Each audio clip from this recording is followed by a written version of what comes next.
Good morning everybody. ഇന്നത്തെ ടോപ്പിക്കിൻ്റെ അകത്ത് ഞാൻ ഡിസ്കസ് ചെയ്യാൻ പോകുന്നത് നമ്മളുടെ ഓസ്ട്രേലിയൻ സ്റ്റേഷൻസിനെ കുറിച്ചാണ്.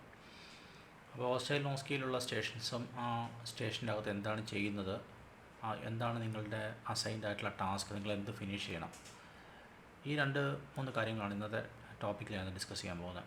അപ്പോൾ ഓസ്ട്രേലിയൻ പ്രത്യേകത എന്താണെന്ന് പറഞ്ഞിട്ടുണ്ടെങ്കിൽ പുതുതായിട്ടൊരു സെൻറ്റർ സ്റ്റാർട്ട് ചെയ്തിട്ടുണ്ട്. അപ്പോൾ അതിൻ്റെ അകത്ത് നിങ്ങൾക്ക് ഒരു 2 മിനിറ്റ് റീഡിങ് ടൈം കിട്ടും. 2 മിനിറ്റ് റീഡിങ് ടൈം പുറത്ത് ഡിസ്ക്രൈബ് ചെയ്തിട്ട് നിങ്ങൾ അകത്തേക്ക് കയറുകയാണ് ചെയ്യുന്നത്. അപ്പോൾ അകത്തേക്ക് കയറുമ്പോൾ നിങ്ങൾക്ക് നിങ്ങളുടെ കയ്യിൽ ആ സമയത്ത് റീഡിങ് ടൈമിൻ്റെ സമയത്ത് ഒരു സെനാരിയോ ഡിസ്ക്രൈബ് ചെയ്ത് തരും. ചിലപ്പോൾ സെനാരിയോ ഡിസ്ക്രൈബ് ചെയ്യാതെ തരുന്നുണ്ട്. അതിൻ്റെ ഏറ്റവും ലാസ്റ്റ് പോർഷനായിട്ട്, സെനാരിയോയുടെ എല്ലാം ലാസ്റ്റ് പോർഷനായിട്ട് നിങ്ങൾക്ക് ടാസ്ക്, നിങ്ങൾക്ക് എന്താ ചെയ്യേണ്ടത്, വൈറ്റൽ സയൻസ് എടുക്കണം, ബ്ലഡ് ഷുഗർ നോക്കണം, അല്ലെങ്കിൽ യൂറിൻ ഷുഗർ നോക്കണം, അങ്ങനെ ആ ടാസ്ക് കൂടി മെൻഷൻ ചെയ്തിട്ടുണ്ടായിരിക്കും. അപ്പോൾ അതൊന്ന് വായിച്ചിട്ട് അകത്തേക്ക് കയറുക. അപ്പോൾ അകത്തേക്ക് കയറിയതിന് ശേഷം നമ്മൾ അകത്തോട്ട് കയറുമ്പോൾ നിങ്ങൾക്ക് നോട്ട് ഡൗൺ ചെയ്യാൻ വേണ്ടി ഒന്നെങ്കിൽ ഒരു ചെറിയൊരു ചിറ്റ് ബുക്ക്, അതല്ലെങ്കിൽ ഒരു ചെറിയ ഒരു പേപ്പറും ഒരു പേനയും കൂടി തരും. അപ്പോൾ അതിനകത്ത് പ്രധാനപ്പെട്ട കാര്യങ്ങളൊക്കെ എഴുതിയെടുക്കാം. അത്യാവശ്യം വേണ്ട കാര്യങ്ങളൊക്കെ നിങ്ങൾ എഴുതിയെടുത്തിട്ട് അതിൻ്റെ അകത്തേക്ക് കയറുക. നോക്ക് ചെയ്തിട്ട് കയറി കഴിയുമ്പോൾ നമ്മൾ പേഷ്യൻ്റ് ഒന്നെങ്കിൽ സാധാരണ ഓസ്ട്രേലിയൻ സെൻറ്ററിലേക്ക് ഇതിപ്പോൾ കിട്ടിക്കൊണ്ടിരിക്കുന്നത് ഒന്നെങ്കിൽ ഒരു മാനിക്കൻ, അല്ലെങ്കിൽ ഒരു ആക്ടർ, അല്ലെങ്കിൽ ഒരു മാനിക്കനും ഒരു ആക്ടറും, മാനിക്കൻ്റെ അപ്പനാണ് മോളാണ് എന്നൊക്കെ പറഞ്ഞിട്ട് ഒരു NOK ആയിട്ട് ഒരു ആക്ടർ, അതുപോലെ 2 ആക്ടേഴ്സ്, അതായത് പേഷ്യൻ്റ് ആക്ടറും അതുപോലെ പേഷ്യൻ്റ് NOK ആക്ടറും, ഇങ്ങനെ 4 കോമ്പിനേഷൻസ് ഇപ്പോൾ ഓസ്ട്രേലിയയിൽ കിട്ടുന്നുണ്ട്. കുറച്ച് കോംപ്ലിക്കേറ്റഡാണ്, കാരണം വെച്ചിട്ടുണ്ടെങ്കിൽ ഈ NOK ആക്ടേഴ്സിനൊക്കെ നമ്മൾ മാനേജ് ചെയ്യണം. സമയം ഞാനിത് 3 ഓസ്കി ചെയ്യുന്ന ആളാണ്. UK ഐറിഷ് ഓസ്കിക്കകത്ത് ഇങ്ങനെയുള്ള സംഭവങ്ങളൊന്നും വരുന്നില്ല. അവർക്ക് ഒരാളെ വെച്ചിട്ട് അവർ ചെയ്യുന്നത്. 2-3 എണ്ണം കൂടുമ്പോഴത്തേക്കും നമ്മൾ ആകെ പസിൽഡാവും. അതിൻ്റെ ഒരു ചെറിയൊരു ഡിഫിക്കൽറ്റി ഉണ്ട്. അപ്പോൾ അവിടെ ചെന്ന് കഴിഞ്ഞ ശേഷം നമ്മൾ പേഷ്യൻ്റെടുത്തേക്ക് അപ്രോച്ച് ചെയ്തിട്ട് നമുക്ക് പേഷ്യൻ്റെ പർട്ടിക്കുലർ ആയിട്ടുള്ള ടാസ്ക് ഫിനിഷ് ചെയ്യണം. ടാസ്ക് ഫിനിഷ് ചെയ്തിട്ട് കഴിഞ്ഞ ശേഷം നമ്മൾ പേഷ്യൻ്റെ ടാസ്ക് ഫിനിഷ് ചെയ്തിട്ട് ഏകദേശം 1 മിനിറ്റിന് മുമ്പ്, ഇപ്പം റീസെൻ്റ്ലി അത് 2 മിനിറ്റ്സ് ആയിരുന്നു, പുതിയ അപ്ഡേറ്റിൽ 1 മിനിറ്റ് മുമ്പ് ഒരു ബെല്ല് കിട്ടും. ആ ബെല്ല് കിട്ടിക്കഴിയുമ്പോൾ നിങ്ങൾക്ക് ഇനി ഫിനിഷ് ചെയ്യാൻ സമയമാകും.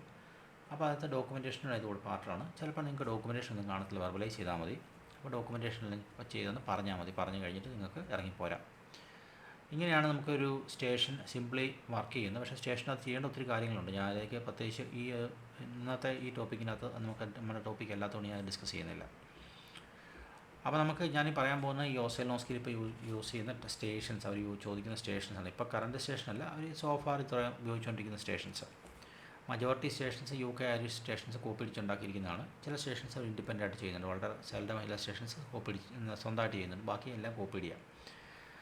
അപ്പോൾ അതിൻ്റെ അകത്ത് ഒന്നാമത്തെ സ്റ്റേഷൻ ഞാൻ പറയുകയാണെങ്കിൽ, ഞാൻ 1, 2, 3 എന്നല്ല, ഞാൻ എൻ്റെ ഒരു സീരിയൽ നമ്പർ വെച്ച് പറയുന്ന വൂണ്ട് അസസ്മെൻ്റ് ഒരു സ്റ്റേഷനാണ്. വൂണ്ട് അസസ്മെൻ്റ് എന്ന് പറഞ്ഞിട്ടുണ്ടെങ്കിൽ നിങ്ങൾ ആ സ്റ്റേഷനിലോട്ട് കയറി ചെന്ന് കഴിയുമ്പോൾ അവിടെ ഒരു പേഷ്യൻ്റ് ഒരു വൂണ്ട് പ്രസൻറ്റ് ചെയ്യും. അപ്പോൾ വൂണ്ടെന്ന് പറഞ്ഞിട്ടുണ്ടെങ്കിൽ മാനിക്കലിൻ്റെ വൂണ്ടായിരിക്കാം, അല്ലെങ്കിൽ ആക്ടറുടെ വൂണ്ടൊക്കെ ആയിരിക്കാം. വൂണ്ട് പ്രസൻറ്റ് ചെയ്യുന്നു. അപ്പോൾ അവരൊരു വൂണ്ട് പ്രസൻറ്റ് ചെയ്യുമ്പോഴത്തേക്ക് നിങ്ങൾക്കൊരു വൂണ്ടിൻ്റെ ഫോട്ടോയാണ് വെച്ച് തരുന്നത്. ആ ഫോട്ടോ വെച്ചിട്ട് നമ്മൾ വൂണ്ട് അസസ് ചെയ്യണം. അപ്പോൾ സാധാരണ ടൈം എന്ന് വെച്ചാൽ അക്രോണിയം വെച്ചിട്ടാണ് വൂണ്ട് അസസ് ചെയ്യുന്നത്. ആ വൂണ്ട് അസസ് ചെയ്തിട്ട് നിങ്ങൾ പ്ലാൻ എസ്കലേറ്റ് ചെയ്യണം. മോശമാണെങ്കിൽ നമുക്ക് ഡോക്ടറെ എസ്കലേറ്റ് ചെയ്യാം, ഓക്കെ ആണെങ്കിൽ മൊത്തം എസ്കലേഷൻ ഇല്ല. അതാണ് വൂണ്ട് അസസ്മെൻറ്റിൻ്റെ സ്ട്രാറ്റജി. ഇനി അടുത്ത സ്റ്റേഷൻ വൈറ്റൽ സയൻസ് എന്ന് പറഞ്ഞ സ്റ്റേഷനുണ്ട്. വൈറ്റൽ സയൻസ് ആണെങ്കിൽ നിങ്ങൾ പേഷ്യൻ്റെടുത്തേക്ക് അപ്രോച്ച് ചെയ്തിട്ട് നമ്മൾ വൈറ്റൽ സയൻസ് ചെയ്യണം. സാധാരണ ആക്ടേഴ്സിനെയാണ് കിട്ടുന്നത്, വളരെ റെയറായിട്ട് മാനിക്കാൻ കിട്ടാറുണ്ട്. മാനിക്കാൻ കിട്ടുവാണെങ്കിൽ നിങ്ങൾക്കൊരു പ്രീസെറ്റ് വൈറ്റൽ സയൻസ് തരും, അല്ലെങ്കിൽ എക്സാമിനായിരിക്കും പ്രോംപ്റ്റ് ചെയ്യുന്നത്. അപ്പോൾ ഈ വൈറ്റൽ സയൻസിനകത്ത് MR59A എന്ന് പറഞ്ഞിട്ടുള്ള ചാർട്ടുണ്ട്. ആ ചാർട്ടാണ് ഫില്ല് ചെയ്യുന്നത്. ആ വൈറ്റൽ സയൻസ് ഷീറ്റ് ഫില്ല് ചെയ്തിട്ട് പ്ലാൻ എസ്കലേറ്റ് ചെയ്യണം. 3 ടൈപ്പ് എസ്കലേഷൻ ആണ്. യെല്ലോ എസ്കലേഷൻ ഉണ്ട്, റെഡ് എസ്കലേഷൻ ഉണ്ട്, പർപ്പിൾ എസ്കലേഷൻ ഉണ്ട്. അത് ഏത് സ്കോർ എവിടെ കയറിയോ എന്നനുസരിച്ച് നമുക്ക് ആ എസ്കലേഷൻ ചെയ്യണം. 2 യെല്ലോ വന്നു കഴിഞ്ഞാൽ യെല്ലോ എസ്കലേഷൻ ആവും. അതുപോലെ 2 റെഡ് വന്നാൽ റെഡ് എസ്കലേഷനാണ്. അതുപോലെ തന്നെ നമുക്ക് 1, 2 നമുക്ക് പർപ്പിൾ വന്നാൽ പർപ്പിൾ എസ്കലേഷൻ. ഇത് സാധാരണ പർപ്പിൾ എസ്കലേഷൻ വരാറില്ല, അത് എമർജൻസിയാണ്. നമ്മുടെ ഒരു കോഡ് ബ്ലൂ പോലത്തെ ഒരു സിസ്റ്റമാണ്. അപ്പോൾ സാധനം അങ്ങനെ വരാറില്ല. ഇനി അടുത്ത സംഭവം എന്ന് വെച്ചാൽ യൂറിൻ MSU ആൻഡ് ഡിപ്സ്റ്റിക്കാണ്. ഇപ്പോൾ യൂറിൻ MSU ആൻഡ് ഡിപ്സ്റ്റിക് എന്ന് പറയുന്ന സ്റ്റേഷൻ്റെ അകത്ത് പേഷ്യൻ്റ് പ്രസൻറ്റ് ചെയ്യുന്നത് ഒരു ആക്ടറായിരിക്കും പ്രസൻറ്റ് ചെയ്യുന്നത്. ഒരു UTI അടിച്ചൊരു പേഷ്യൻ്റ് ആക്ടറായിട്ട് യൂറിനറി സിംറ്റംസ് ഉള്ള abdomen pain, tummy pain, shake, shivery, chills ഒക്കെ ആയിട്ട് പ്രസൻറ്റ് ചെയ്യുന്നു. നിങ്ങൾ ഈ പേഷ്യൻ്റെ അടുത്തേക്ക് നിങ്ങൾ അപ്രോച്ച് ചെയ്തിട്ട് ആ പേഷ്യൻറ്റിനോട് കുറച്ച് ഹിസ്റ്ററി കളക്ട് ചെയ്തതിന് ശേഷം പേഷ്യൻ്റ് MSU എടുക്കാൻ പഠിപ്പിച്ചു കൊടുക്കണം. പഠിപ്പിച്ചു കൊടുത്ത് കഴിഞ്ഞിട്ട് ബോട്ടിലും കൊടുത്ത് കഴിയുമ്പോൾ ഈ പേഷ്യൻ്റ് എഴുന്നേറ്റ് പോകും. ഈ പേഷ്യൻ്റ് ഈ ആക്ടർ എഴുന്നേറ്റ് പോകും. അത് കഴിയുമ്പോൾ നമ്മുടെ ആ ആക്ടർ യൂറിൻ എടുത്തുകൊണ്ട് വന്നു എന്നുള്ള ഒരു സെനാരിയോ വെച്ച് അവിടെ ഒരു മഞ്ഞ കളറുള്ള ഒരു സൊല്യൂഷൻ ഉണ്ട്. ആ സൊല്യൂഷൻ നിങ്ങൾ ഡിപ്സ്റ്റിക്ക് ചെയ്തിട്ട് ആ പേഷ്യൻ്റ് UTI അടിച്ചതായിരിക്കും സാധാരണ വരുന്നത്. അല്ലെങ്കിൽ എന്താണ് ഫൈൻഡിങ്സ് വെച്ചിട്ട് ആ ഫൈൻഡിങ്സ് തിരിച്ച് വന്നിട്ട് ആ പേഷ്യൻ്റ് അടുത്ത് പറയണം, എന്നിട്ട് പ്ലാൻ എസ്കലേറ്റ് ചെയ്യണം. അതാണ് നമുക്ക് യൂറിൻ MSU ആൻഡ് ഡിപ്സ്റ്റിക്ക് വരുന്നത്. അതുപോലെ തന്നെ വേറൊരു സ്റ്റേഷനാണ് therapeutic communication isobar hand over. അപ്പോൾ ഐസോബാർ ഹാൻഡ് ഓവറിനകത്ത് നിങ്ങൾ പേഷ്യൻറ്റോട് വർക്ക് ചെയ്തുകൊണ്ടിരിക്കുകയാണ്. ഈ വർക്ക് ചെയ്തുകൊണ്ടിരിക്കുന്ന പേഷ്യൻറ്റ് സാധാരണ ഡിസ്ക്രൈബ് ചെയ്യുന്ന പല രീതിയിൽ ഡിസ്ക്രൈബ് ചെയ്ത് തന്നിട്ടുണ്ട്. For example ward nurse, theatre nurse കൊടുക്കുന്നു, തിയേറ്റർ നേഴ്സ് വാർഡ് നേഴ്സ് കൊടുക്കുന്നു, അനസ്തെറ്റിക് നേഴ്സിന് കൊടുക്കുന്നു, റിക്കവർ നേഴ്സിന് കൊടുക്കുന്നു, നൈറ്റ് നേഴ്സ് ഡേ നേഴ്സിന് കൊടുക്കുന്നു, ഡേ നേഴ്സ് നൈറ്റ് നേഴ്സിന് കൊടുക്കുന്നു. അതുപോലെ GP ക്ലിനിക്കിലെ നേഴ്സ് ഫിസിയോതെറാപ്പിസ്റ്റിന് കൊടുക്കുന്നു, പാരാമെഡിക്കിന് കൊടുക്കുന്നു. ഇങ്ങനെയൊക്കെ പല രീതിയിൽ പ്രസൻറ്റ് ചെയ്തിട്ടുണ്ട്. അപ്പം അതിൻ്റെ അകത്ത് നമുക്ക് ഐസോബാർ എന്ന് പറഞ്ഞിട്ടുള്ള ഒരു രീതിയിൽ പേഷ്യൻറ്റിന് ഹാൻഡ് ഓവർ ചെയ്യണം. അപ്പം നമുക്ക് നമ്മുടെ നാട്ടിൽ ഉപയോഗിക്കുന്ന എസ് ബാർ ഹാൻഡ് ഓവറിന് കുറച്ച് ഡിഫറെൻ്റ് ആയി സിസ്റ്റം. അപ്പോൾ ആ സിസ്റ്റം വെച്ചിട്ട് നമ്മൾ ഹാൻഡ് ഓവർ ചെയ്ത് കൊടുക്കണം. അപ്പോൾ നിങ്ങൾ ഓൾറെഡി പേഷ്യൻറ്റോട് വർക്ക് ചെയ്തുകൊണ്ടിരിക്കുന്നതാണ്. അപ്പം ഈ എക്സാമിനാണ് ഈ ഹാൻഡ് ഓവർ എടുക്കേണ്ട ആളായിട്ട് ആക്ട് ചെയ്യുന്നത്. അപ്പോൾ ഒരു കുറച്ച് 4-8 മിനിറ്റ് സമയമുണ്ട് ഒരു സ്റ്റേഷൻ്റെ അകത്ത്. അപ്പോൾ ഒരു 4-5 മിനിറ്റ് സമയം എടുത്തിട്ട് നിങ്ങൾ ഒരു സെനാരിയോ എഴുതി ഉണ്ടാക്കുക. ഈ ഐസോബാർ എഴുതി ഉണ്ടാക്കിയിട്ട് നിങ്ങൾ രണ്ടുപേരോട് ചേർന്നിട്ട് എക്സാമിനുടെ മുമ്പിൽ നിന്ന് മാനിക്കനോ എക്സ്ട്രോ ആയിരിക്കും അവരുടെ മുമ്പിൽ നിന്ന് ഹാൻഡ് ഓവർ എടുക്കുക. അടുത്ത സൂയിസൈഡ് റിസ്ക് അസസ്മെൻറ്റാണ്. പേഷ്യൻറ്റ് സൂയിസൈഡ് റിസ്ക് ഒരു അസസ്മെൻറ്റ് ഷീറ്റുണ്ട്. ആ ഷീറ്റ് നമുക്ക് പേഷ്യൻ്റെ അടുത്ത് ചോദിച്ചിട്ട് ഫില്ല് ചെയ്തെടുക്കണം. എന്നിട്ട് പ്ലാൻ എസ്കലേറ്റ് ചെയ്യണം. അപ്പം അത് ഒരു അസസ്മെൻറ്റ് സ്റ്റേഷനാണ്. അതുപോലെ പിന്നെ സേഫ് ഡിസ്പോസൽ ഓഫ് ഷാർപ്പ് എന്ന് പറഞ്ഞിട്ടുള്ള ഒരു സ്റ്റേഷൻ അവർ പറയുന്നുണ്ട്. അങ്ങനെ സ്റ്റേഷനില്ല. Generally safe disposal of sharp എല്ലാ സ്റ്റേഷൻ്റെ അകത്തും അവർ നോക്കുന്നുണ്ട്, അത്രേ ഉള്ളൂ. അതുപോലെ സബ്ക്യൂട്ടീനിയസ് ഇഞ്ചക്ഷൻ ആണെങ്കിൽ നമ്മൾ പേഷ്യൻ്റെ അടുത്ത് ചെയ്യുന്നതിന് ശേഷം നമ്മളുടെ സബ്ക്യൂട്ടീനിയസ് ഇഞ്ചക്ഷൻ കൊടുക്കുക എന്നുള്ളതാണ്. ഇഞ്ചക്ഷൻ കൊടുത്ത് പ്ലാൻ ഫിനിഷ് ചെയ്തിട്ട് ചോട്ട് ചെയ്ത് ഇറങ്ങിപ്പോരാം. റെസ്പിറേറ്ററി അസസ്മെൻറ്റ് വെച്ചാൽ പേഷ്യൻ്റ് റെസ്പിറേറ്ററി ഫൈൻഡിങ്സ് വെച്ചിട്ട് പേഷ്യൻ്റ് റെസ്പിറേറ്ററി അസസ്മെൻറ്റ് നടത്തുക. പ്രഷർ ഇഞ്ചുറി അസസ്മെൻറ്റ് ആണെങ്കിൽ ഒരു അഡ്മിനിസ്ട്രേഷൻ പോലെ വർക്ക് ചെയ്യുന്നു. പുതുതായിട്ടൊരു പേഷ്യൻ്റ് വരുന്നു, ആ പേഷ്യൻ്റ് പ്രഷർ ഇഞ്ചുറി ഉണ്ടോ എന്ന് നിങ്ങൾ അസസ് ചെയ്യണം. ഇപ്പോൾ ബ്ലാഡറാണ് അവർ നോക്കുന്നത്, വാട്ടർ ലോയും വരുന്നുണ്ട്, മാറി മാറി വരുന്നുണ്ട്, അത് വെച്ചിട്ട് ചെയ്യണം. Physiological assessment A to E എന്ന് പറഞ്ഞാൽ പേഷ്യൻ്റ് അടുത്തേക്ക് നമ്മുടെ airway, breathing, circulation, disability, exposure, അതുപോലെ തന്നെ ഫ്ലൂയിഡ് ബാലൻസ്, അതുപോലെ തന്നെ നമ്മുടെ ഗ്ലൂക്കോസ്, ഇത്രയും സാധനങ്ങൾ നമുക്ക് ചെക്ക് ചെയ്ത് എസ്കലേറ്റ് ചെയ്യണം. എന്നിട്ട് ഒരു ഫിസിയോളജിക്കൽ അസസ്മെൻറ്റ് ഷീറ്റ് എന്ന് പറഞ്ഞ സാധനമാണ് വരുന്നത്. ഇത് അഡൽട്ടിനും പീഡിയാട്രിക്സും ഒക്കെ വരുന്നുണ്ട്, തിരിച്ചും മറിച്ചൊക്കെ വരുന്നുണ്ട്. Pain assessment and non pharmacological pain management സ്റ്റേഷനുണ്ട്. അപ്പോൾ പേഷ്യൻറ്റിന് പെയിൻ അസസ് ചെയ്തിട്ട് നോൺ ഫാർമക്കോളജിക്കൽ പെയിൻ, അപ്പോൾ പേഷ്യൻറ്റ് ഡെഫൻറ്റ് മാനേജ്മെൻറ്റ്, അതായത് ഡോക്ടറെ കാണുമോ മരുന്നൊന്നും വേണ്ട, പക്ഷേ പേഷ്യൻറ്റിന് വേണ്ടത് നോൺ ഫാർമക്കോളജിക്കൽ പെയിൻ മാനേജ്മെൻറ്റ് ആണ്. So patient will be looking for non pharmacological pain manage, അത് നമുക്ക് പേഷ്യൻറ്റിന് കൊടുക്കണം. പെയിൻ അസസ്മെൻറ്റ് എന്ന് പറഞ്ഞിട്ടുള്ള ഒരു സ്റ്റേഷനുണ്ട്. അത് ഇൻഡിപെൻഡൻ്റ് ആയിട്ട് വരുന്നത് ഇപ്പോൾ റീസെൻ്റ്ലി ഇപ്പോൾ ഇല്ല. ന്യൂറോളജിക്കൽ അസസ്മെൻറ്റ് എന്ന് വെച്ചിട്ടുണ്ടെങ്കിൽ പേഷ്യൻറ്റ് ഹെഡ് ഇഞ്ചുറി ആയിട്ടുള്ള പേഷ്യൻ്റാണ്. അപ്പോൾ നമുക്ക് GC സ്കോർ അസസ് ചെയ്തിട്ട് ആ പേഷ്യൻറ്റിനെ നമുക്ക് എസ്കലേറ്റ് ചെയ്യണം. 2 രീതി വരുന്നുണ്ട്. പേഷ്യൻറ്റ് ഹെഡ് ഇഞ്ചുറി ഉണ്ട്, പക്ഷേ പേഷ്യൻറ്റ് കോൺഷ്യസ് ആണ്. ഹെഡ് ഇഞ്ചുറി ഉണ്ട്, പേഷ്യൻറ്റ് അൺകോൺഷ്യസ് ആണ്. 2 രീതി വരുന്നുണ്ട്. മെൻ്റൽ സ്റ്റാറ്റസ് എക്സാമിനേഷനകത്ത് പേഷ്യൻറ്റ് മെൻ്റൽ സ്റ്റാറ്റസ് അസസ് ചെയ്യാൻ വേണ്ടി മെൻ്റൽ സ്റ്റാറ്റസ് ടൂൾ വെച്ചിട്ട് അസസ് ചെയ്തിട്ട് പ്ലാൻ എസ്കലേറ്റ് ചെയ്യുക. Medication administration calculating drug dose ചെയ്യാൻ ഓറൽ മെഡിസിൻ പേഷ്യൻറ്റ് കൊടുക്കണം. അപ്പോൾ സാധാരണ ചിലപ്പോൾ 1-2 മെഡിസിൻ ഓറൽ മെഡിസിൻ കൊടുക്കാനുണ്ട്. ടാബ്ലറ്റോ സിറപ്പോ ആകാം. സിറപ്പ് വന്നിട്ടുണ്ട്, ടാബ്ലറ്റും വന്നിട്ടുണ്ട്. അതുപോലെ തന്നെ നമ്മുടെ S4 S8 മെഡിസിൻ എന്ന് പറഞ്ഞാൽ നമ്മുടെ നാർക്കോട്ടിക്സും വന്നിട്ടുണ്ട്. നാർക്കോട്ടിക്സ് ആണ് ഡബിൾ ചെക്കിംഗ് ഉണ്ട്. അപ്പം ചില മെഡിസിൻസ് ഡബിൾ ചെക്കിംഗ് ഉണ്ട്, അതുപോലെ ചില മെഡിസിൻ ഡബിൾ ചെക്കിംഗ് ഇല്ല. അപ്പം ഏതാണെന്ന് വെച്ചാൽ ചെക്ക് ചെയ്ത് അത് കൊടുക്കണം. IV മെഡിക്കേഷൻ ചിലണെങ്കിൽ പേഷ്യൻറ്റ് IV ഇൻഫ്യൂഷൻ കൊടുക്കുക എന്നുള്ളതാണ് IV മെഡിക്കേഷൻ്റെ അകത്ത് നമ്മൾ വരുന്നത്. അപ്പോൾ അതിൻ്റെ അകത്ത് നമ്മുടെ IV fluid triple rate calculation കൂടെ വരുന്നുണ്ട് കേട്ടോ.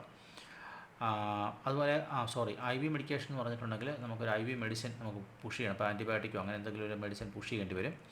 IV ഫ്ലൂയിഡ് അഡ്മിനിസ്ട്രേഷൻ്റെ അകത്താണ് നമുക്കൊരു പേഷ്യൻറ്റ് IV ഫ്ലൂയിഡ് അഡ്മിനിസ്റ്റർ ചെയ്യണം, എന്നിട്ട് ട്രിപ്പിൾ റേറ്റ് കാൽക്കുലേറ്റ് ചെയ്യണം. അതുപോലെ തന്നെ ഇൻഫെക്ഷൻ കൺട്രോൾ സ്റ്റേഷൻ എന്ന് പറഞ്ഞ സ്റ്റേഷൻ അവർ എഴുതി വെച്ചിട്ടുണ്ട്. പക്ഷേ അങ്ങനെ സ്റ്റേഷനിൽ ജനറലി ഇൻഫെക്ഷൻ കൺട്രോൾ മെഷേഴ്സാണ് അവർ മോണിറ്റർ ചെയ്യുന്നത്. IM ഇഞ്ചക്ഷനാണ് പേഷ്യൻറ്റ് IM കൊടുക്കണം. ഹാൻഡ് ഹൈജീൻ പ്രൊസീജിയർ എന്ന് വെച്ചാൽ അവർ സ്റ്റേഷനായിട്ടില്ല, ജനറലി ഹാൻഡ് ഹൈജീൻ പ്രൊസീജിയറാണ് അവർ ജനറലി മോണിറ്റർ ചെയ്യുന്നത്. ജെറിയാട്രിക് ഡിപ്രഷൻ സ്കെയിലാണ്. ജെറിയാട്രിക് ഡിപ്രഷൻ സ്കെയിൽ എന്ന് വെച്ചിട്ടുണ്ടെങ്കിൽ ടൂളുണ്ട്, ടൂൾ വെച്ചിട്ട് അസസ് ചെയ്തെടുക്കണം. ഫോൾ ഡിസ്ക് അസസ്മെൻറ്റ് വെച്ചാൽ പേഷ്യൻറ്റിന് ഫ്രാറ്റ് എന്ന് പറഞ്ഞിട്ടുള്ള ടൂളുണ്ട്, ടൂൾ വെച്ചിട്ട് അസസ് ചെയ്യണം.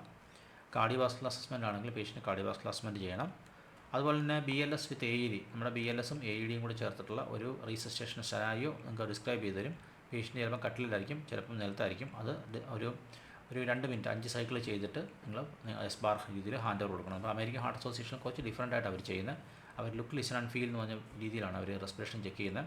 അതുപോലെ അവർ പൾസ് ചെക്ക് ചെയ്യുന്നില്ല. അതുപോലെ തന്നെ അവർക്ക് SBAR ഹാൻഡ് ഓവർ ഇതിൻ്റെ കൂടെ വരുന്നുണ്ട്. അതെല്ലാം കൂടെ ഒരു ട്രെയിനിങ് എടുക്കുന്നതായിരിക്കും നല്ലത്. അതുപോലെ ബ്ലഡ് ട്രാൻസ്ഫ്യൂഷൻ സ്റ്റേഷൻ വെച്ചാൽ പേഷ്യൻറ്റ് ബ്ലഡ് ട്രാൻസ്ഫ്യൂഷൻ കൊടുക്കണം. അത് കുറച്ച് ഡിഫറൻ്റ് ആയിട്ടുള്ള സ്റ്റേഷനാണ്. ബാക്കി UKയോ അയർലൻഡോ ചെയ്യാത്തൊരു സ്റ്റേഷനാണ്. അതും കുറച്ച് കാര്യങ്ങൾ ചെയ്യാനുണ്ട്, കുറേ ചെക്കുകളും കുറേ കാര്യങ്ങളൊക്കെ ചെയ്യാനുള്ള സ്റ്റേഷനാണ്. ബ്ലഡ് ഷുഗർ മോണിറ്ററിംഗ് ആണ്, പേഷ്യൻറ്റ് ബ്ലഡ് ഷുഗർ ചെക്ക് ചെയ്യണം. അതുപോലെ തന്നെ ANTT ഡ്രസ്സിംഗ് ആണ്. പേഷ്യൻറ്റ് ANTT വേയിൽ പേഷ്യൻ്റ് ഒരു ഡ്രസ്സിങ് ഓൾറെഡി ഉണ്ടായിരിക്കും, അത് ചേഞ്ച് ചെയ്തിട്ട് പുതിയ ഡ്രസ്സിങ് വെക്കണം. ആൽക്കഹോൾ വിഡ്രോവലാണ്. പേഷ്യൻ്റ് ഒരു ആൽക്കഹോളിക്കായിട്ടുള്ള പേഷ്യൻ്റാണ്. പേഷ്യൻ്റ് ഇപ്പോൾ ആൽക്കഹോൾ സ്റ്റോപ്പ് ചെയ്ത് വിഡ്രോവൽ അസസ്മെൻറ്റ് ടൂൾ വെച്ചിട്ട് അസസ് ചെയ്തിട്ട് പ്ലാൻ എസ്കലേറ്റ് ചെയ്യണം. ബ്ലഡ് ട്രാൻസ്ഫ്യൂഷൻ റിയാക്ഷൻ ആണ് അക്യൂട്ട് സ്റ്റേഷനാണ് പറയുന്നത്. പേഷ്യൻ്റ് ബ്ലഡ് ട്രാൻസ്ഫ്യൂഷൻ റിയാക്ഷനായിട്ട് പ്രസൻറ്റ് ചെയ്യും. അബ്ഡോമിനൽ അസസ്മെൻ്റ് ആണെങ്കിൽ പേഷ്യൻ്റ് അബ്ഡോമിനൽ അസസ്മെൻറ്റ് നമ്മൾ ചെയ്യണം. ഇത്ര സ്റ്റേഷൻസാണ് ഇപ്പോൾ കറൻ്റ് അവർ ചോദിക്കുന്നത്. ഞാൻ ഒന്നുകൂടെ ലിസ്റ്റ് ചെയ്തിട്ടുണ്ടെങ്കിൽ അബ്ഡോമിനൽ അസസ്മെൻ്റ് ഉണ്ട്. അതുപോലെ അക്യൂട്ട് ബ്ലഡ് ട്രാൻസ്ഫ്യൂഷൻ റിയാക്ഷൻ ഉണ്ട്, ആൽക്കഹോൾ വിഡ്രോവൽ ഉണ്ട്, ANT ഡ്രസ്സിംഗ് ഉണ്ട്, ബ്ലഡ് ഷുഗർ മോണിറ്ററിംഗ് ഉണ്ട്, ബ്ലഡ് ട്രാൻസ്ഫ്യൂഷൻ സ്റ്റേഷൻ ഉണ്ട്, അതുപോലെ BLS വിത്ത് AED ഉണ്ട്, കാർഡിയോവാസ്കുലർ അസസ്മെൻ്റ് ഉണ്ട്, ഫോൾ ഡിസ്ക് അസസ്മെൻ്റ് ഉണ്ട്, ജെറിയാട്രിക് ഡിപ്രഷൻ സ്കെയിൽ ഉണ്ട്, ഹാൻഡ് ഹൈജീൻ പ്രൊസീജിയർ ഉണ്ട്, IM ഇഞ്ചക്ഷൻ ഉണ്ട്, ഇൻഫെക്ഷൻ കൺട്രോൾ സ്റ്റേഷൻ ഉണ്ട്, IV fluid administration and drip rate calculation ഉണ്ട്, IV മെഡിക്കേഷൻ ഉണ്ട്, അതുപോലെ തന്നെ medication administration and calculating blood dosage വരുന്നുണ്ട്, മെൻ്റൽ സ്റ്റാറ്റസ് എക്സാമിനേഷൻ ഉണ്ട്, ന്യൂറോളജിക്കൽ അസസ്മെൻ്റ് ഉണ്ട്, പീഡിയാട്രിക് A to G ഉണ്ട്, അതുപോലെ പെയിൻ അസസ്മെൻ്റ് ഉണ്ട്, pain assessment non pharmacological pain management separate സെഷനായിട്ട് വരുന്നുണ്ട്, ഫിസിയോളജിക്കൽ ഒബ്സർവേഷൻ ഉണ്ട്, പ്രഷർ ഇഞ്ചുറി അസസ്മെൻ്റ് ഉണ്ട്, റെസ്പിറേറ്ററി അസസ്മെൻ്റ് ഉണ്ട്, സബ്ക്യൂട്ടേനിയസ് ഇഞ്ചക്ഷൻ ഉണ്ട്, സേഫ് ഡിസ്പോസൽ ഓഫ് ഷാർപ്പ് ഉണ്ട്, സൂസൈഡ് റിസ്ക് അസസ്മെൻ്റ് ഉണ്ട്, therapeutic communication ISBAR hand over ഉണ്ട്, 3 പോയിൻ്റ് ID ചെക്ക് എന്ന് പറഞ്ഞിട്ടുള്ള ഒരു സ്റ്റേഷൻ ഉണ്ടെന്നാണ് പറയുന്നത്. പക്ഷേ ഇപ്പോൾ റീസെൻ്റ്ലി ഞാൻ കാണുന്നില്ല. യൂറിൻ MSC ഉണ്ട്, ഡിപ്സ്റ്റിക് ഉണ്ട്, വൈറ്റൽ സയൻസ് ഉണ്ട്, വൂണ്ട് അസസ്മെൻ്റ് ഉണ്ട്. ഇതാണ് ഇപ്പോഴത്തെ കിട്ടിക്കൊണ്ടിരിക്കുന്ന ഓസ്ട്രേലിയ സ്റ്റേഷനിൽ ഇതുവരെ വന്നിട്ടുള്ള സോഫാർ വന്നിട്ടുള്ള സ്റ്റേഷൻസ്. അത് ചിലതിൻ്റെ അകത്ത് ഇപ്പോൾ വരുന്ന ഇത് വരുവാണെങ്കിൽ 10 വരുവാണെങ്കിൽ അടുത്ത ചിലപ്പോൾ 10 വേറെ ആയിരിക്കും വരുന്നത്. കുറേ എണ്ണം ഓവർലാപ്പ് ചെയ്ത് വരുന്നുണ്ട്. 2-3 അസസ്മെൻറ്റ് സ്റ്റേഷനുകൾ വരും. മൊത്തം 10 സ്റ്റേഷൻസാണ് ഉള്ളത്. 7 പാസ്സാകണം. 50% മേടിച്ചാൽ മതി പാസ്സാകാനായിട്ട്. അപ്പം അത് നമ്മൾ ശരിക്കും ഒന്ന് പ്രിപ്പയർ ആയിട്ട് പോവുകയാണെങ്കിൽ നിങ്ങൾക്കത് സുഖമായിട്ട് പാസ്സാകാം. അപ്പോൾ ഇത് ഈ ഓസ്കി അറ്റംപ്റ്റ് ചെയ്യുന്ന ആൾക്കാർക്കൊരു ഹെൽപ്ഫുൾ ആകാൻ വേണ്ടി ഞാൻ ഈ ലിസ്റ്റ് ഒന്ന് പബ്ലിഷ് ചെയ്തത്. അപ്പം ഇത്രയും സംഭവങ്ങളാണ് സോഫാർ. ഞാനിപ്പോൾ ഒരു 1.5 വർഷമായിട്ട് ഓസ്കി പഠിപ്പിക്കുന്നുണ്ട്. അതായത് 100% സ്റ്റുഡൻസിനെ ജയിപ്പിക്കുന്നുമുണ്ട്. അപ്പോൾ ആർക്കെങ്കിലും ഓസ്ട്രേലിയൻ ഓസ്കി ട്രെയിനിങ് ആവശ്യമുണ്ടെങ്കിൽ എന്നെ കോൺടാക്ട് ചെയ്യുക, ഓൺലൈനോ ഓഫ്ലൈനോ. അതുപോലെ ഓസ്ട്രേലിയൻ ഓസ്കി ഓൺലൈൻ ചെയ്യുകയോ ഓഫ്ലൈൻ ചെയ്യുകയോ ഒക്കെ ചെയ്യുന്നവർക്ക് നിങ്ങൾക്കൊരു കൺഫ്യൂഷൻ വരുന്നത് വെച്ചാൽ ഓസ്ട്രേലിയയിലെ ഇൻസ്ട്രുമെൻറ്റ് ഡിവൈസും ഒക്കെ നിങ്ങളോട് ചോദിക്കുമെന്നൊക്കെ. ശരിക്കും ഓസ്ട്രേലിയക്ക് വേണ്ടി പ്രത്യേകിച്ച് ഒരു ഇൻസ്ട്രുമെൻറ്റ് ഡിവൈസ് ഒന്നുമില്ല. അവർ ഇൻ്റർനാഷണലായിട്ട് യൂസ് ചെയ്യുന്ന ഡിവൈസ് തന്നെയാണ്, ഇൻസ്ട്രുമെൻറ്റ് തന്നെ അവിടെ വരുന്നത്. അതായത് നമുക്ക് UK ഐറിഷ് സെനാരിയോയിലൊക്കെ യൂസ് ചെയ്യുന്ന ആ ഇൻസ്ട്രുമെൻറ്റ് ആ കമ്പനിക്കാർ തന്നെ അവിടെ സപ്ലൈ ചെയ്യുന്നത്. അതെല്ലാം കോമൺ ആണ്. അതുപോലെ തന്നെ നമുക്ക് ഏറ്റവും പ്രധാനപ്പെട്ട ഒരു കാര്യം എന്ന് വെച്ചിട്ടുണ്ടെങ്കിൽ അവരുടെ മെത്തേഡ്സ്. ഇപ്പം ഈ ഓസ്ട്രേലിയൻ ഓസ്കി പോയി ട്രെയിൻ ചെയ്യുന്ന ആൾക്കാർ ഒരു ഓസ്ട്രേലിയക്കാർ പോലും ട്രെയിൻ ചെയ്യുന്നില്ല. അവരെല്ലാം ഫിലിപ്പീൻസ് എന്ന് പറഞ്ഞിട്ടുള്ള നമ്മുടെ ഫിലിപ്പീനോ എന്ന് പറഞ്ഞിട്ടുള്ള ഒരു രാജ്യമുണ്ട്. അതായത് നമ്മുടെ മലേഷ്യയ്ക്ക് അടുത്തുള്ള ഫിലിപ്പീൻസ് എന്ന് പറഞ്ഞ രാജ്യം. ആ രാജ്യത്തുള്ള നഴ്സുമാരാണ് മജോറിറ്റിയും ചെയ്യുന്നത്. അവരുടെ ഇംഗ്ലീഷ് നിങ്ങൾക്ക് മനസ്സിലാക്കാൻ ഭയങ്കര ബുദ്ധിമുട്ടായിരിക്കും. പതാ ഇംഗ്ലീഷാണ് അവരുടെ ഇംഗ്ലീഷ്. അത് മനസ്സിലാക്കിയെടുക്കാൻ പാടാണ്. കാരണം വെച്ചാൽ ഒരു 10-12 എൻ്റെ ഇടയിൽ വർക്ക് ചെയ്തുകൊണ്ടിരുന്നത്. ഞാനൊരു UK Irish health system work ചെയ്തുകൊണ്ടിരുന്നത്. നോർത്തേൺ അയർലൻഡൊക്കെ ഉണ്ടായിരുന്ന ഒരു സീനിയർ നഴ്സ് മാനേജറാണ്. ഒരു 18 വർഷം ഞാൻ ഹോസ്പിറ്റലിൽ നഴ്സിംഗ് ഹോമിൽ വർക്ക് ചെയ്തിട്ടുണ്ട്. എൻ്റെ അണ്ടറിൽ തന്നെ ഒരു 10-40 എണ്ണം പല കാലങ്ങളിലായിട്ട് ഫിലിപ്പിനോസ് എൻ്റെ കൂടെ ഉണ്ടായിരുന്നു. അപ്പോൾ എനിക്ക് ഇവരുമായിട്ട് കുറേ ഇൻട്രാക്ഷൻസ് ഉള്ളതുകൊണ്ട് ഞാൻ പറയുകയാണ്. ഇവർ പഠിപ്പിച്ച് കഴിഞ്ഞാൽ നിങ്ങൾക്ക് മനസ്സിലാക്കിയെടുക്കാൻ ഭയങ്കര പാടാണ്. മാത്രമല്ല അവിടെ പഠിപ്പിക്കുന്നതിന് അവർക്ക് സ്റ്റെപ്പോ പ്രൊസീജിയറോ ഒന്നും ഇല്ല. അവരാകെ അഭിനയിച്ച് കാണിക്കുന്നവർ അഭിനയിക്കാനാണ് പറയുന്നത്. അഭിനയിച്ച് കഴിഞ്ഞാൽ നിങ്ങൾക്ക് എല്ലാവർക്കും പിടിച്ച് കയറാൻ പറ്റത്തില്ല. അത് അങ്ങനെ പോയി അവിടെ ഹാർഡായിട്ട് പോകുന്ന ആൾക്കാരെ പലരും ഞാൻ കണ്ടിട്ടുണ്ട്. അപ്പോൾ ഇത് ഭയങ്കര ഫീസുമാണ്. അതായത് സാമ്പത്തികമായിട്ട് ഒരു $3,000-3,500 മേടിക്കുന്നത്. ഇത്രയും പൈസയൊന്നും ഇല്ലാതെ തന്നെ ഇന്ത്യയിൽ നല്ല എഫക്റ്റീവായിട്ട് ഈ സംഭവം ചെയ്യുന്നുണ്ട്. ഇൻ്റർനാഷണലായിട്ടുള്ള ഓസ്കി ചെയ്ത് എക്സ്പീരിയൻസ് ഉള്ള വ്യക്തിയാണ് ഞാൻ. UK ഓസ്കി അയർലൻഡ് ഓസ്കിയും ചെയ്യുന്നുണ്ട്. ഒരു 3 വർഷത്തിൽ കൂടുതലായിട്ട് ചെയ്യുന്നുണ്ട്. 100% സക്സസ് റേറ്റിൽ. അതിൻ്റെ ബേസിലാണ് ഓസ്ട്രേലിയൻ ഓസ്കി ചെയ്യുന്നത്. ഓസ്ട്രേലിയൻ ഓസ്കി 100% സക്സസ് റേറ്റിൽ ചെയ്യുന്നുണ്ട്. നിങ്ങൾ കുറച്ച് ഹാർഡ് വർക്ക് ചെയ്യാൻ റെഡിയാണെങ്കിൽ നിങ്ങളെ ആ സംഭവം നിങ്ങൾക്ക് ജയിപ്പിച്ച് തരാം. അപ്പോൾ ഇൻട്രസ്റ്റ് ഉണ്ടെങ്കിൽ എന്നെ ഒന്ന് കോൺടാക്ട് ചെയ്യുക. ഓസ്ട്രേലിയൻ ഓസ്കി ഓൺലൈനോ ഓഫ്ലൈനോ വേണമെങ്കിൽ കോൺടാക്ട് ചെയ്യുക. വെറുതെ അവിടെ പോയി പറ്റിക്കപ്പെടുന്നതിനേക്കാൾ നല്ലത് ഇവിടെ വളരെ തുച്ഛമായ വിലയ്ക്ക് നിങ്ങൾക്ക് ഓസ്ട്രേലിയൻ ഓസ്കി ഗ്യാരണ്ടീഡ് ആയിട്ട് നിങ്ങൾക്ക് ചെയ്തു തരാൻ പറ്റും. അപ്പം എന്തെങ്കിലും സപ്പോർട്ട് ആവശ്യമുണ്ടെങ്കിൽ നിങ്ങൾ എന്നെ കോൺടാക്ട് ചെയ്യുക. അപ്പം ഇത്രയും നേരം വീഡിയോ കണ്ട എല്ലാവർക്കും താങ്ക് യു വെരി മച്ച്. അതുപോലെ തന്നെ ഇതുപോലൊരു വണ്ടർഫുൾ വീഡിയോ ആയിട്ട് ഞാൻ അടുത്ത ദിവസം വരുന്നതായിരിക്കും. അപ്പോൾ ഈ ഓസ്കി വീഡിയോ നിങ്ങൾക്ക് ഇഷ്ടമാണെങ്കിൽ നിങ്ങൾ എൻ്റെ ചാനൽ ഒന്ന് ലൈക്ക് ചെയ്യുക, അതുപോലെ തന്നെ ഷെയർ ചെയ്യുക, അതുപോലെ നിങ്ങളുടെ ഫ്രണ്ട്സിനൊക്കെ ഒന്ന് റെഫർ ചെയ്ത് കൊടുക്കുക. അതുപോലെ ബെല്ലൈക്കൺ ക്ലിക്ക് ചെയ്യുവാണെങ്കിൽ ഞാനിടുന്ന വീഡിയോസ് നിങ്ങൾക്ക് ഇൻസ്റ്റൻ്റായിട്ട് കിട്ടുന്നതായിരിക്കും. So thank you very much one more time, and see you next time with another wonderful video. Thank you.